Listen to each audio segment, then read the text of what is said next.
If you're watching this on your phone, there's a good chance that before I finish this sentence, you'll get a notification. A ping, a vibration, a subtle glow from your screen. And when it lands, you feel something. A tiny surge, a microscopic rise in mood and anticipation. We check again and again, not because we need to, but because something inside us has been trained to expect the hit. And that something is dopamine. Modern life feels like one giant arcade, except our slot machines fit into our pockets. The tokens we spend are our attention, and the jackpots we're chasing are absurdly small. More likes, more notifications, more stimulation, more dings, more dongs, more dopamine. These tiny digital rewards used to be a side effect of our environment. Now they're the environment itself. For hundreds of thousands of years, human life moved at a manageable pace. Events unfolded linearly. One conversation, one task, one decision at a time. Then, in an instant, we accelerated. Information multiplied. Media exploded. Artificial stimulation became effortless, accessible, and endless. Deep inside this chaos sits dopamine, a neurotransmitter involved in movement, motivation, learning, and survival. It helps regulate what we pursue, how we act, and which behaviors we repeat. It's essential. Without it, we can't coordinate muscles, plan actions, or even feel driven to do anything at all. But today, the same chemical built to guide basic survival is being triggered by thousands of artificial cues our ancestors never encountered. Dopamine is often mislabeled as the pleasure chemical, but real pleasure, the warmth we feel after an accomplishment, belongs to other systems. Dopamine's specialty is something more subtle and far more powerful: anticipation. It's the biochemical signal that pushes us toward behaviors that our brain predicts will be rewarding. This neurotransmitter is controversial because it sits at the intersection of motivation, addiction, habit formation, and behavioral conditioning.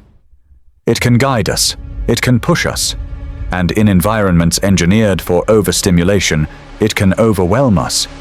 It doesn't whisper, it doesn't entice.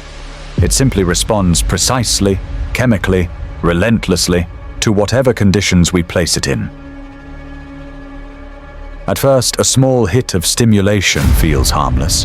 A video clip, a funny post, a notification bubble lighting up. But overstimulation escalates quietly.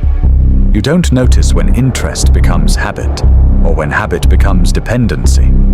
Your brain starts expecting intensity. It becomes accustomed to instant reward. And suddenly, slow moments, the calm ones, stop feeling satisfying. When your dopamine system is repeatedly overstimulated, its baseline shifts. The world doesn't lose its richness. Your ability to register that richness does.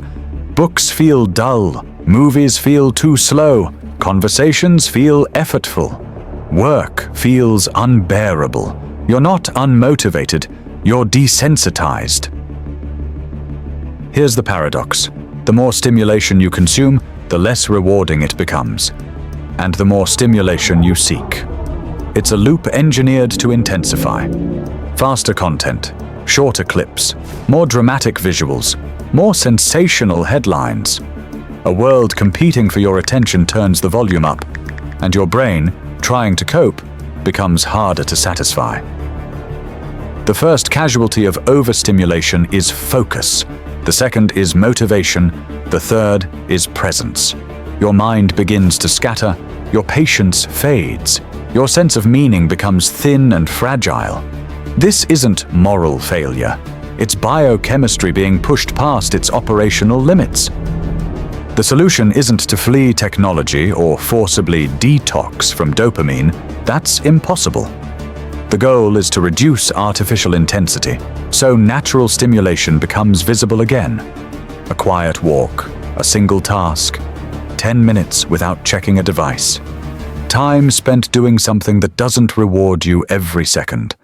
The mind recalibrates through stillness, through repetition, through deliberate slowness. Overstimulation is the defining tension of modern life. But attention, real, conscious attention, is still ours to reclaim. Turn down the noise long enough, and something remarkable happens. You can finally hear yourself again. Thanks for watching.